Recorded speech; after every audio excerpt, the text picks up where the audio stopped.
then you know what we forget, Matt? Is that Jesus came to be our perfection. And we're not trying to lower the standard. We can't, in fact. When it comes to the value of the soul, that was set. That was set by God. The standard also for entry into heaven was perfection.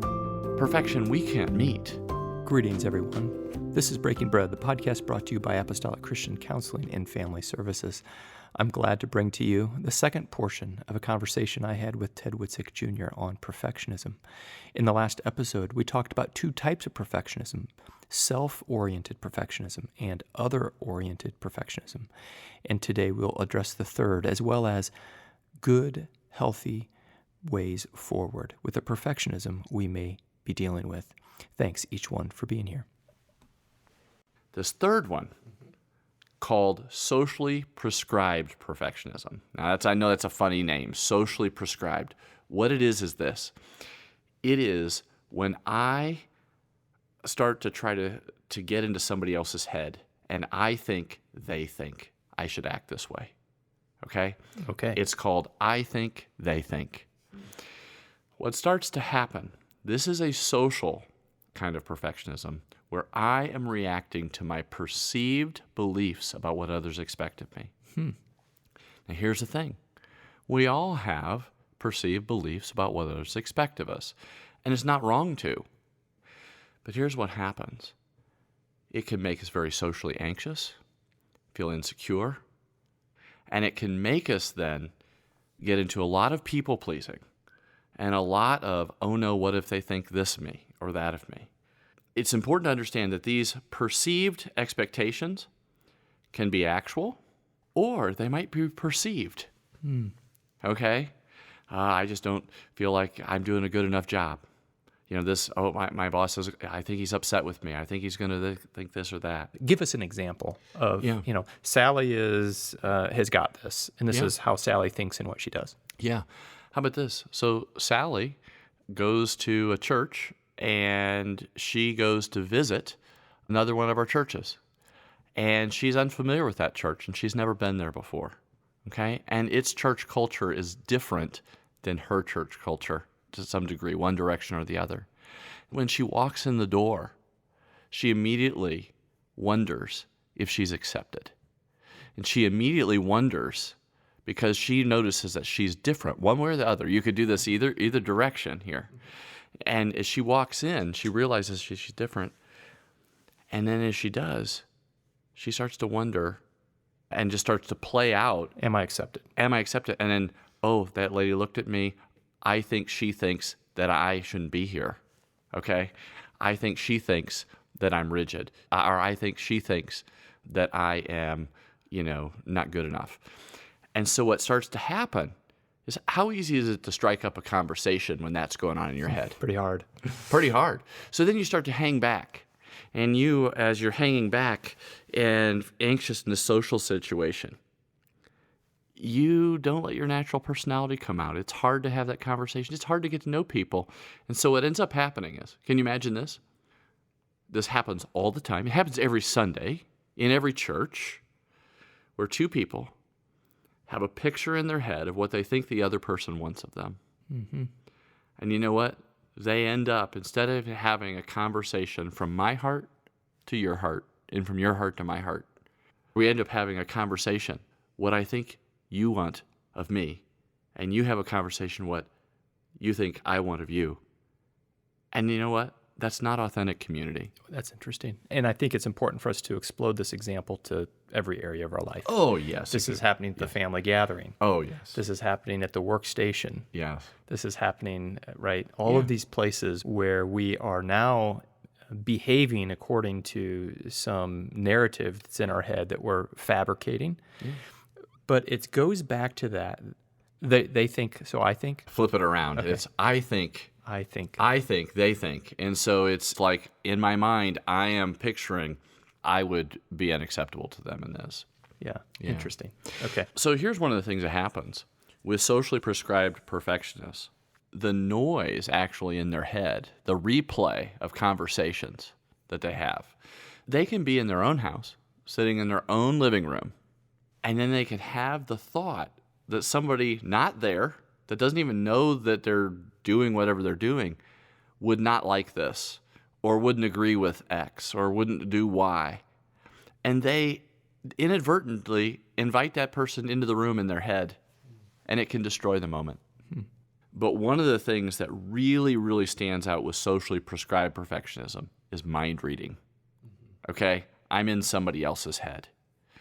I'm not saying that we shouldn't be aware of the social norms that are around us or things of that nature. But there isn't anything good about socially prescribed perfectionism. It makes people anxious. It makes people self-conscious.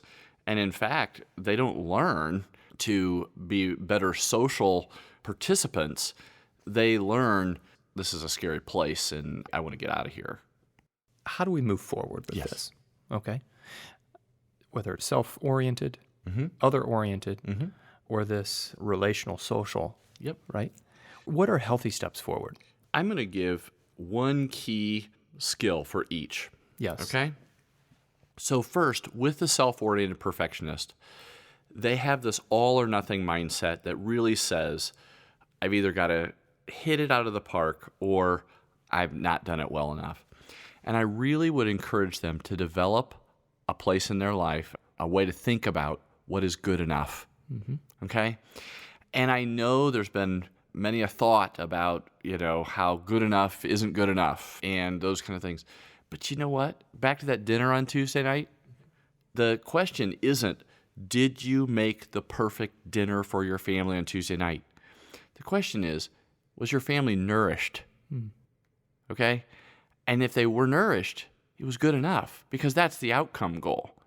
The outcome goal isn't to have been perfect. I come from an educational background. Yeah. Right? We write rubrics. A rubric is a standard by which you judge an artifact that students produce, right? And usually you've got a number of categories and 1 through 5 or whatnot, you know. And really what you're saying to that self-oriented perfectionist is they need to take a hard look at the rubric they're using. That's correct. And there's probably categories on there or standards that you can receive an A on this meal, but not with your rubric. Yeah. You need a new rubric because an A isn't met by the way you're thinking about it. Exactly. I'll tell you another one. What is a good devotion? If your perfectionism says that a good devotion is exactly this many minutes with this much devotion, this much fervor, this much prayer, this much understanding, what starts to happen is you accidentally miss the fact that the devotion is about being with God and Him being with you and you aware of that. Yeah. So the other-oriented perfectionist, it's really important here because they oftentimes feel like in order for something to be done, things have to hit always the certain high mark. And so they can feel like any deviation from that is a failure. And one of the things that happens there is that we end up, instead of becoming good mentors, becoming good teachers, we end up being so threatening that the values we wish we could pass on, we actually turn people away from. We're talking about remedies here. Yes. We're talking about next best step. Yes. To that person, that other-oriented perfectionist person, they are being driven by ideals. Yes. And you're asking them to change the ideal a little bit. I'm asking them to shift from seeing and rating everything as, does this match the ideal, to thinking about growth. How do I help people grow? Expecting everybody to be you, it ends up disappointing everybody. And so what we want to do... And moves away from the goals. It actually moves away from the goal. That you really hold dear. That's exactly right. So it's come alongside. It's, let me show you. Here, let me teach you. Let me hand it off to you. Okay? And by doing so, to see themselves as empowering and influencing without kind of setting this all or nothing bar. And I want to come back to another important word that you had mentioned, and that is fear. Yeah. There is some dealing with your own fear, isn't there? Yes. No question. Do you know, I think one of the things that causes many people in transition especially when they've come to the end of a time when they're transitioning out of a role. It makes it very hard for them to let go of because they believe they have to hold on to the very end of something.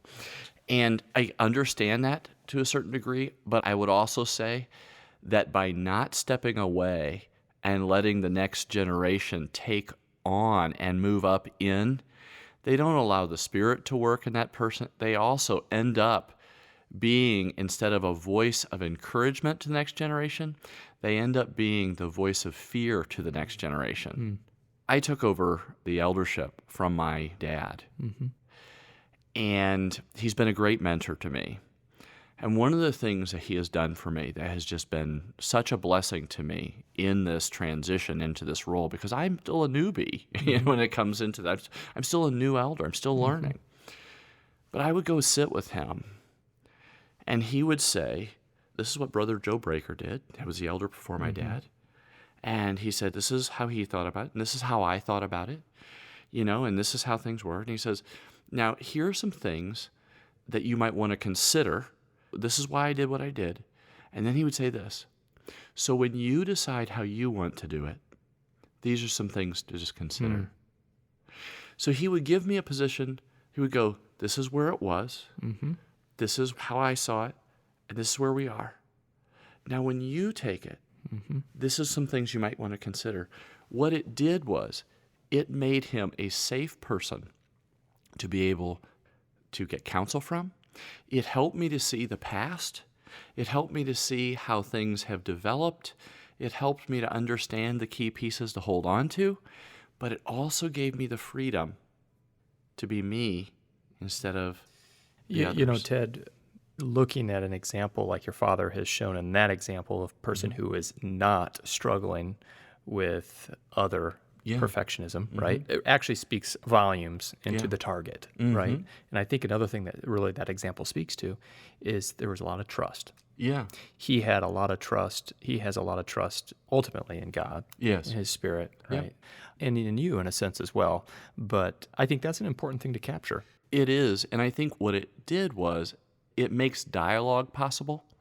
And so if he had a concern with something, I have no doubt that he loves me enough to talk to me about it, but I also have no doubt that his love isn't going to be contingent on it. You see what happens? Where perfectionism is kind of gets in and out. You either do it this way or else. Yes. And that's not helpful. The last one there, we talked about socially prescribed perfectionism and what to do there. The first and foremost key is to really practice getting out of other people's heads. We have to slow down and pull back from the mind reading. That's really hard because many times people that are very susceptible to this are kind of people pleasers by nature, or they want so much to do well and be liked or want other people to be pleased that they're very attuned to what's going on. Do other people like this or not? Do you think sometimes though I'm just trying to think about what they might say to you, Ted. And so let me say it this way. Suppose a person is saying to you, Ted, but I'm usually right. And I've been proven right before. Yeah. Yes. That's a great point, Matt. I'll oftentimes use this example. Imagine you're in the grocery store line and your order is taking extra long. There's an extra price check and there's all these different things. And then you start feeling hot because as you look back at this line and you're just looking and the guy 3 back looks angry and he looks like he's cussing at you in his head. So here's what I would say to them. He might be. He absolutely might be. But let me ask you, is it helping you to have a panic attack over the fact that he might be? And the answer is no. The answer is everybody has to wait in line sometimes. And actually what we're going to do is to get out of your head, manage the situation as well as possible, and then go on. And we do that by remembering that our self-worth is not determined externally, okay? And for all these things, for all these kind of perfectionism, oftentimes they're using a measure that's either their performance other people's performance or other people's perceptions. And what we're really trying to move that is onto, I am who I am by the grace of God. My worth has been determined by the love of Jesus. And yes, I need to do my best. I need to try to do well. I need to do those kind of things. But at the end of the day, the grade that I get on my calculus test is not the grade that Jesus gives me at the pearly gates. Mm-hmm. Whether I give a sermon and the Morton Church says, wow, that was the most boring sermon Ted Witzig's ever preached, or I have, oh, that was so meaningful, that the question isn't, did I please everybody? The question is, I'm pursuing faithfulness to God. And you know what? Sometimes I do better and worse at that. But you know what? That's where we're in this process of growth. As a church family, we come alongside of each other and pick each other up, and we keep on moving down the road. And take even that example, going back to that rubric or what we think, pleasing everybody isn't possible. Oh, right? Oh.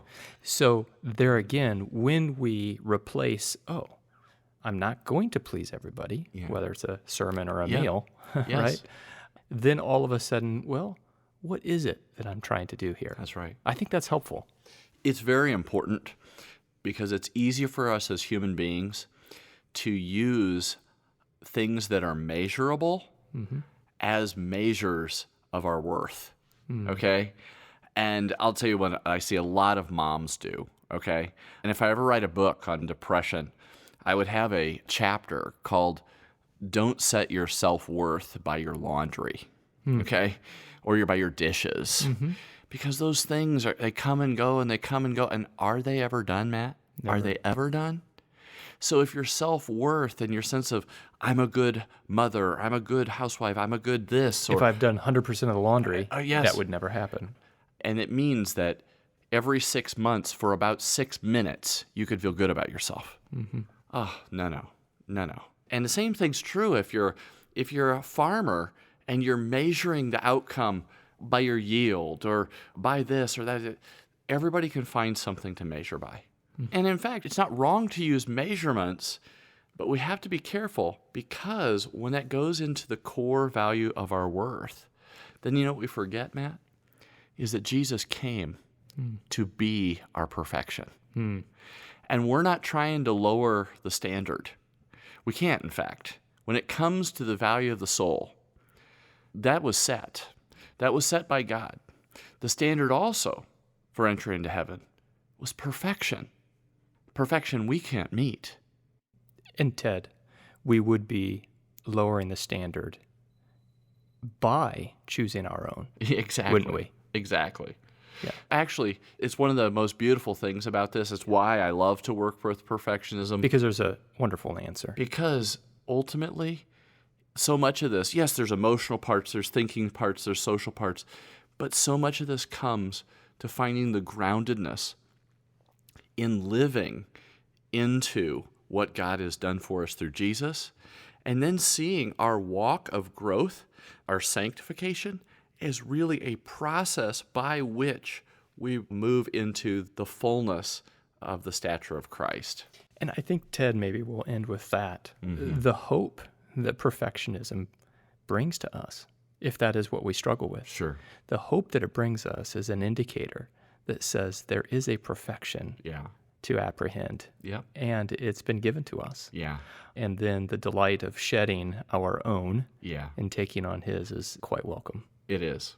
Thanks a lot, Ted. You're welcome, Matt. Thanks each one for being with us. Maybe some of these examples resonated with you, and so helpful to sense what perfectionism is and what good, healthy steps forward are as well. Thanks each one for being with us. Have a great day.